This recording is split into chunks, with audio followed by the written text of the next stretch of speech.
Hey everyone, thank you so much for joining me today because we are going to talk about Kung Fu Panda. I've just come out of the screening, so I'm going to review it right here for you. As you guys know, that Nayan cannot join as he is in a completely different country now. To all the Americans who listen to this, sorry for the late one. I realized last week that you guys actually got Kung Fu Panda 4 released, and it doesn't come out here in Australia till the end of the month, and in New Zealand with Nayan as it comes out in April. So a lot of you will have seen this if you are listening to it now. So yeah, let's just get straight into it. Let's talk about it. So Kung Fu Panda 4 takes place as Po is, I guess being promoted to be the spiritual leader of the Valley of Peace. For Kung Fu Panda fans, that's really what Oogway was in that first one. And he needs to find someone else to replace him as Dragon Warrior.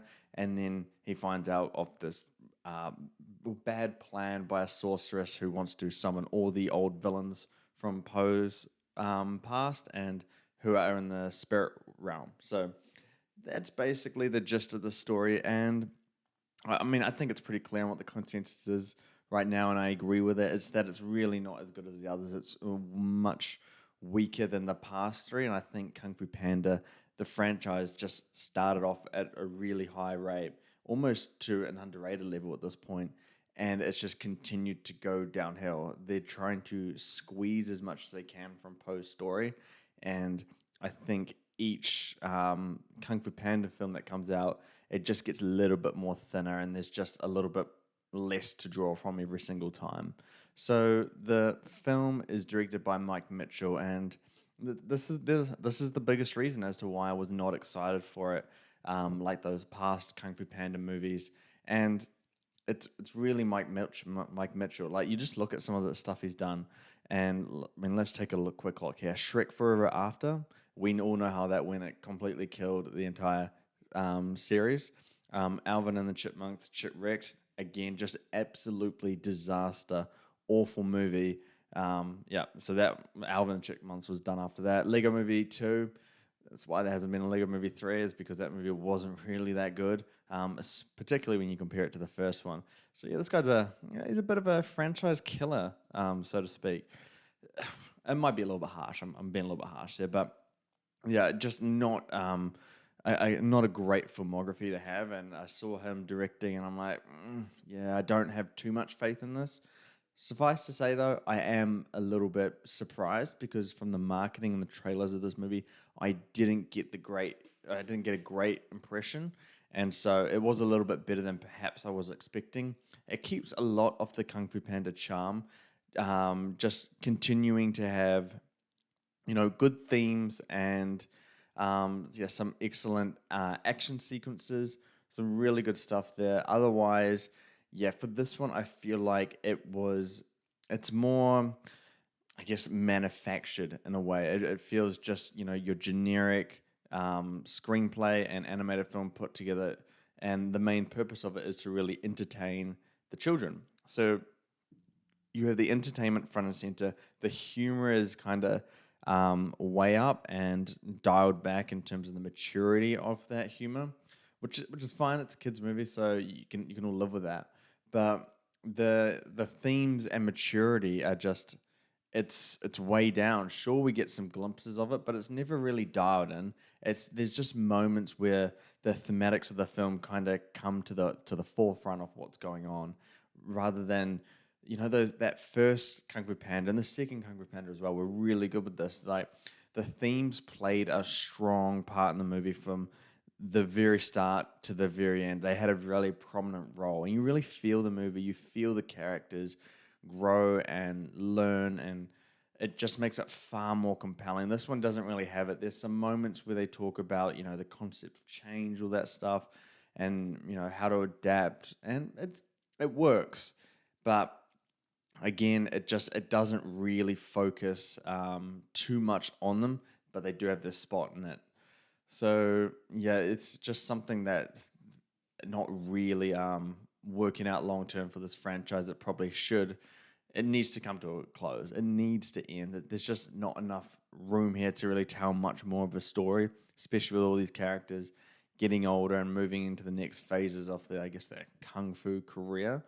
Another thing about this movie is that it was missing the Furious Five, and I heard about that it wasn't really going to have them in it, and I didn't really think too much of it, but you really definitely feel their presence missing from this. They just have they're a certain kind of glue to these movies, and they kind of anchor Poe down a lot.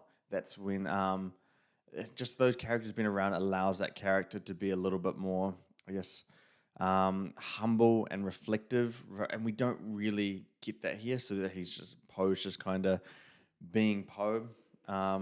So yeah, that didn't really work out, and you do feel their absence quite a bit. And I've watched all of them very recently this month, and Kung Fu Panda 3, I don't think it's as good as everyone seems to think. It's good, but just it's not great.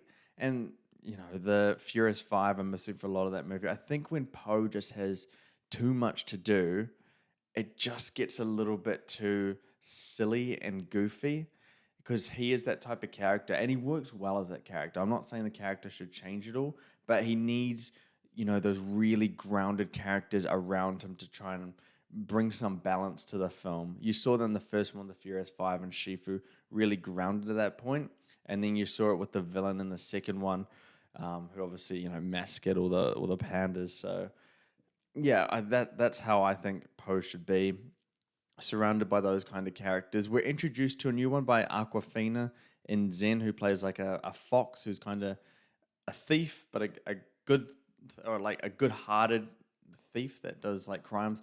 Well, however you want to think of it. But I mean, Aquafina, like, she's in so many animated movies, and it's getting kind of ridiculous at this point. I don't know if anyone agrees with me on that, but yeah, Aquafina just has a very noticeable voice, and it becomes very distracting. And whenever she's in an animated role, it's like, oh, okay, here it is. But I thought the character was fine. The character undergoes their own little character arc, which I thought was a little bit rushed, and I didn't really get a good sense of how they changed. They'll make more sense as you see it. I obviously don't want to give away spoilers or anything. So yeah, I didn't really buy into that character, but I guess the idea for her character and kind of pairing her character with Poe, Jack Black's Poe, is just it allows Jack Black's Poe to really be with a character that's far different from him because he's been surrounded by and forgive the pun here, but black and white characters. Characters who are either good or bad. Nothing really in between. I think Zen, Aquafina's character, provides that in between and allows Poe to try and navigate that and understand it, I guess. We're also introduced to the Chameleon, which is a shape-shifting sorcerer who shapeshifts into some of our beloved villains from the past movies, played by Viola Davis, done really, really well. I really liked the villain as a concept, but I just don't like the execution. The explanation about the character's motivation I thought was weak and not quite compelling. But with Viola Davis backing it up, you're going to get a really good performance. She's just great in everything as well. And obviously you have, James Hong and Bryan Cranston playing the two dads, the goose and the panda. They provide what you've seen in the other movies as well. So nothing really too much to add on when it comes to voice performances. An aspect that I do really want to talk about is the animation. Now, this comes from DreamWorks, and it is one of the last films by DreamWorks that is animated in-house. I do believe that they are going to be outsourcing a lot of the animation to other vendors in the future. Not sure why. I don't understand that side of it. But yeah, that's what I'm known. And I got to say, it's really, really great animation here. It's not the kind of animation you would get from a Disney Pixar movie where, there's just in such incredible detail into like every frame. It's not that, but it is far better than what we've gotten before. It's really the style that they've gone for this one, and the style, it brings in some kind of anime stylistic choices into it. You got that kind of aesthetic particularly in the fight scenes, which are great as well. But using the chameleon, which is the villain in the movie, using that kind of power as shape shifting, just it's done really creatively, and it just looks absolutely gorgeous whenever it's happening. Really unique stuff. It just makes it far more compelling, and the action sequences are really great in this. But yeah, overall, this is not one that I can, strongly recommend. But my overall thoughts is that I liked it, I had fun with it, but that's really the extent to which I go with this. You can tell that the franchise is losing its steam, and it's doing it at quite a rapid pace with this one.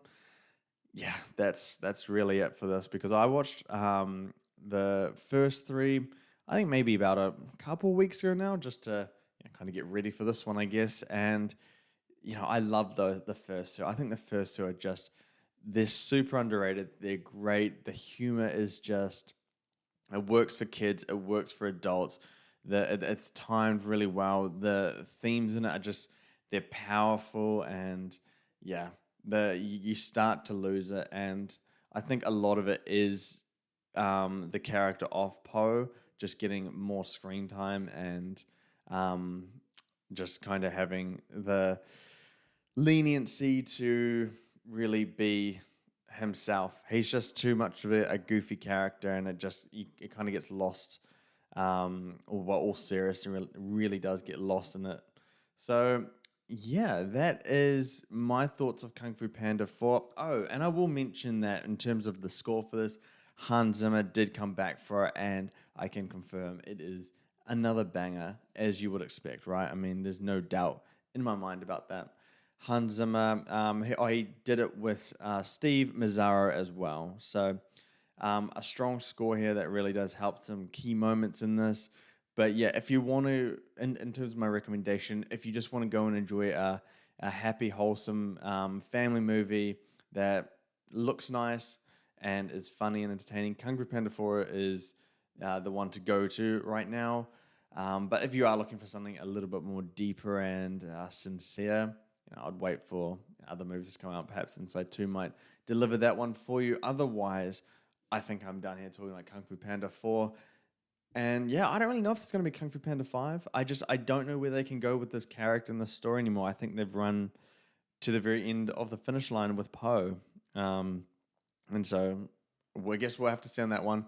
It had an amazing opening weekend. I think it was the highest of all the Kung Fu Panda films. So I guess they are going to be doing a sequel for it. So yeah, better to look forward to that. Otherwise, I'll end it there. Thank you guys so much for listening to my review of Kung Fu Panda 4. I don't know if you've seen it yet. If you have, be sure to comment down below, or look us up on social media, any of the platforms at Movie Games. Let us know what you thought, what your perspective was, and we can have a conversation about it. Otherwise, if you are in Australia and New Zealand, sorry for the long wait for you guys. But it's not one that you really need to be rushing out the door to go see. So you can be a little bit more patient. Otherwise, you guys know what to do. You can find us on moviegames.com. We do so much content there. Box office, Oscars, physical media, all that stuff. Otherwise, hit us up on all our social media platforms at Movie Games, or sign up to our email newsletter, which is in the description below. And never miss a beat from us. All right, everybody. Keep bringing the hype. Peace.